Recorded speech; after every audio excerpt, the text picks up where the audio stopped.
After studying this module, you shall be able to define various constructs related to psychological acculturation, understand the concepts of social cognition, stigmatization, social identity, and cultural competence. Infer the role of these concepts in the process of acculturation.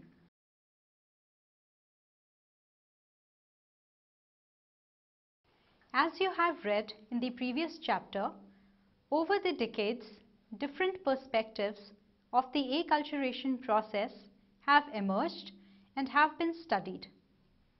Studies indicate that psychologists have followed a static approach to understand intergroup relations. There have been limited studies that inquire the motivations of an individual who plans to acculturate. According to Padilla and Perez in 2003, it is necessary to understand the cause and motivation behind acculturation, since this can potentially impact the social cognition of the individuals undergoing acculturation. The concept of acculturation has been approached not only from a psychological perspective, but anthropological and sociological perspectives as well. In this chapter, some of the present acculturation constructs will be elaborated upon. Acculturation from a new perspective. Looking back at the earlier theories of acculturation, hardly any one of them seemed to lay emphasis on certain key aspects such as individual differences and personality traits that tend to impact the acculturation process. None of the proposed models have been able to pinpoint reasons for the difference among people in terms of the impact of cultural change on an individual, ways of adapting to a new culture, readiness to acculturate, and so on.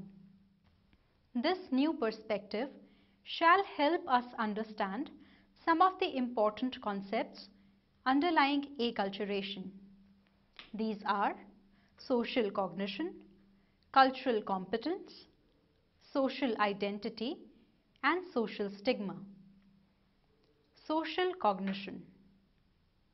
Social cognition focuses on the ways in which an individual makes use of the social information about other people he or she gathers through the process of receiving, storing, and analyzing.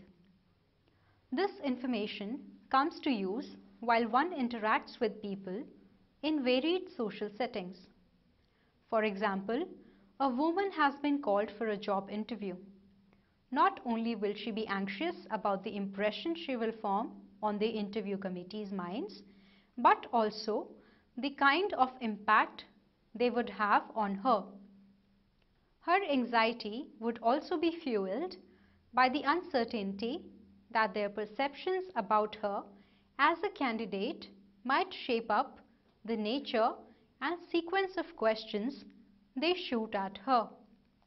In fact, Fiske and Taylor in 1991 have defined social cognition as how ordinarily people think about people and how they think about people. Therefore, a considerable amount of time and energy is invested by people in their interactions with others each day, and double the time is invested on comprehending and delving on the information gathered by them. In terms of acculturation and cultural differences, social cognition plays a pivotal role. Ziva Kunda in 1999, in her publication Social Cognition: Making Sense of People, wrote one of the cornerstones of social cognition theory, and research is that different individuals may understand the same situation quite differently if they view it through the lenses of different knowledge structures, goals, and feelings. Kitayama and his colleagues in 1997 reasoned that different cultures may give rise to different collective, culturally shared ways of constructing, defining, and extracting meaning from situations. Similar situations may therefore carry different meaning in different cultures. As individuals follow the diktats of their respective cultures, fulfilling the culturally dictated patterns of thought, feeling, and behavior, they ultimately reinforce the very culture that had given rise to these patterns in the first place. As you think and act in accordance with your culture, you support and reproduce it. A research study was conducted by Robert W. Lent from University of Maryland, College Park in 2011 on social cognition and acculturation predictors of the college adjustment of Asian Americans, which sought to understand the underlying factors of adjustment and cultural differences in social cognitive processes. Findings of the study showed differences in the utilization of concept of self-efficacy and social support. The results after qualitative and quantitative analysis indicated that social support is an integral element in the context of college adjustment of Asian Americans. It also suggested that cultural variables such as acculturation are indirectly related to Asian Americans' college adjustment via their levels of self-efficacy, the social support received and perceived, as well as their progress towards their goals. In another study conducted by Ari W. Kruglansky et al. In 2004 on social cognition of immigrants' acculturation, effects of the need for closure and the reference group at entry, the hypothesis tested the notion whether the immigrants' culturation to the host culture was determined by their need for cognitive closure, and the reference group formed by them when they set foot into the new culture. The study revealed consistent results across 3 immigrant sample cultures: Italian, Polish, and Croatian immigrants.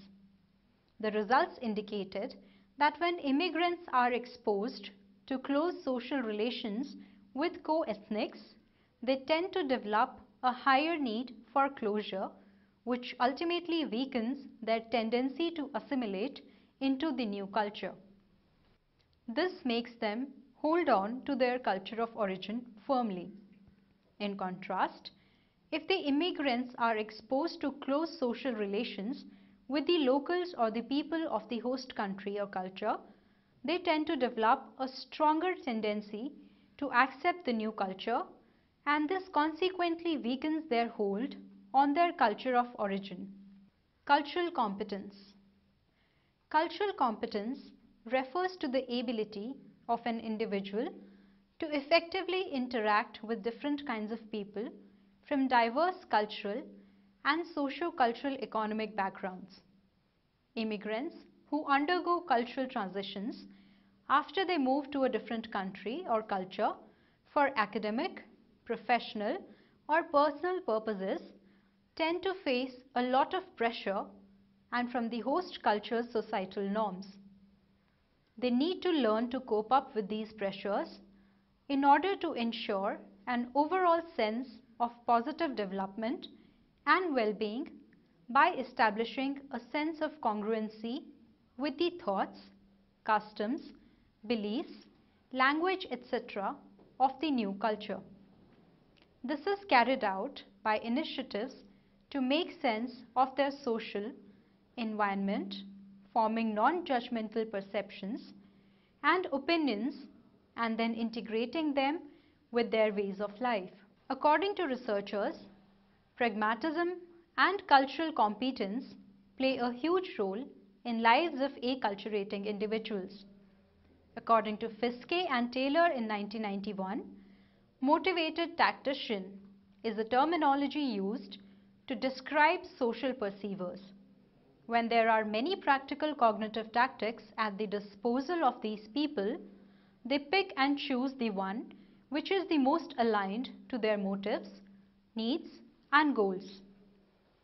This is usually influenced by the nature of social situation they are in and the extent of motivation, either intrinsically or extrinsically. People tend to emphasize primarily on their pragmatic motives and tend to think with less effort when their knowledge goals are satisfied. Social identity.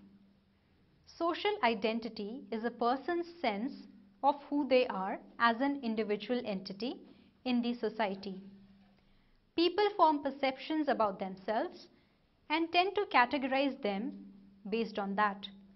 According to Tajfel and Turner in 1986, the different kinds of groups people usually belong to, for example, sports teams, family, class, friends, etc., are an important source of determinants to the development of a sense of self-esteem and pride.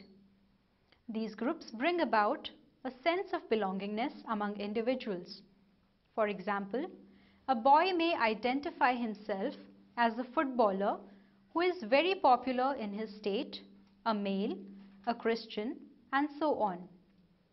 The social identity theory of Tajfel and Turner emphasizes on the fact that a person's behavior reflects the kind of groups, organizations, cultures one is part of, and how he or she identifies with them helps shape their identity in the society.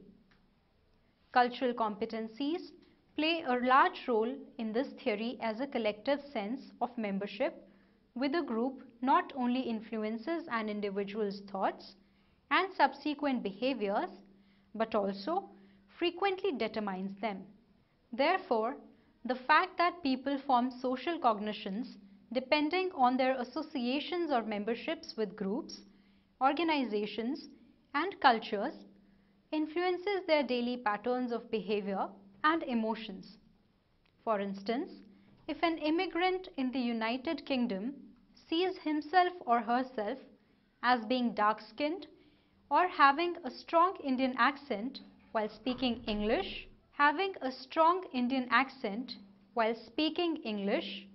and this has a negative connotation attached to it, he or she will face difficulties in undergoing the process of acculturation. The person will continue to believe that such negative views will persist regardless of them being competent enough to be a part of the host or dominant culture. According to Brewer 1991, the process of social identification rests upon two important motives, which are the need to belong and the need to be unique or different. As long as an individual identifies himself or herself with aspects such as religion, nationality, an institution, etc., he or she will continue to experience satisfaction in terms of inclusion and differentiation. This means that an individual constantly tries to belong to a social group and simultaneously strives to be different and maintain his or her own uniqueness in order to establish a firm sense of social identity. Social stigma.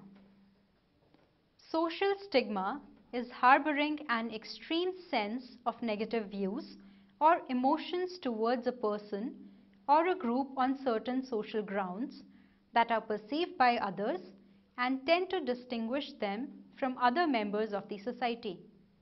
For example, people have a social stigma and prejudices towards people with HIV or those suffering from AIDS. Their negative perceptions consequently impact their behavior towards people. It has often been noted that when others' reactions begin to influence an individual's behavior and identity, he or she would try to control the inflow of those reactions by intelligently revealing only relevant and socially acceptable aspects about themselves. According to Crocker, Major and Steele in 1998, social stigma is a function of having an attribute that conveys a devalued social identity in a particular context, and the possession of a particular attribute might lead individuals to be stigmatized in one context but not in another.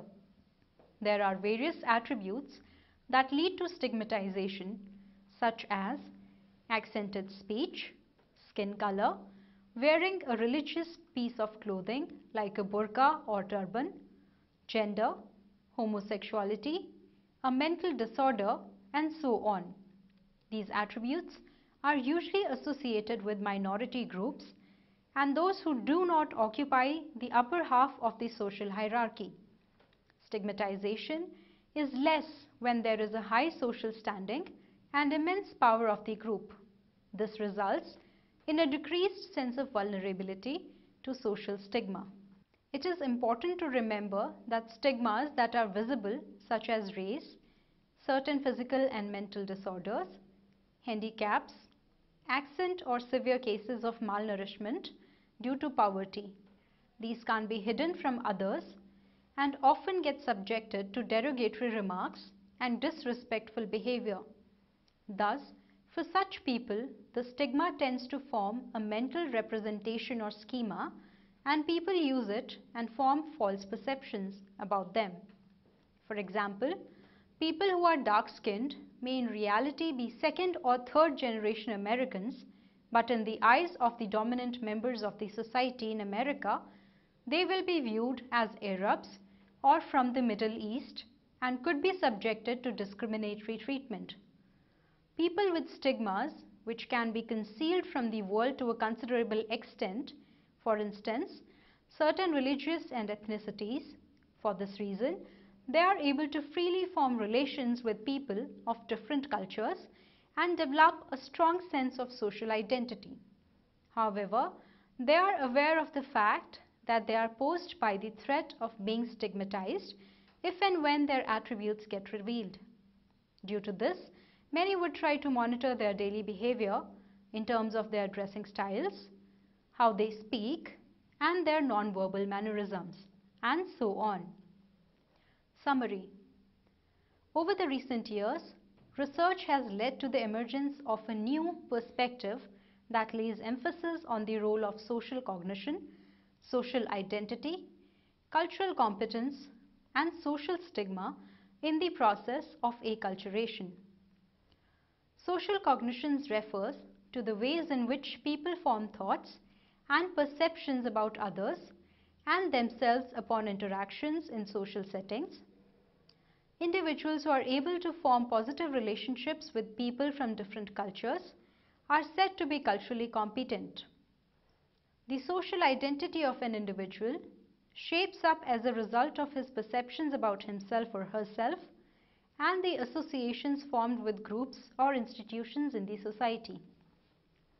Social stigmatization is the process of forming stereotypes and prejudices towards individuals who are culturally or socially different from us. These stereotypes and prejudices influence our behavior in the long run.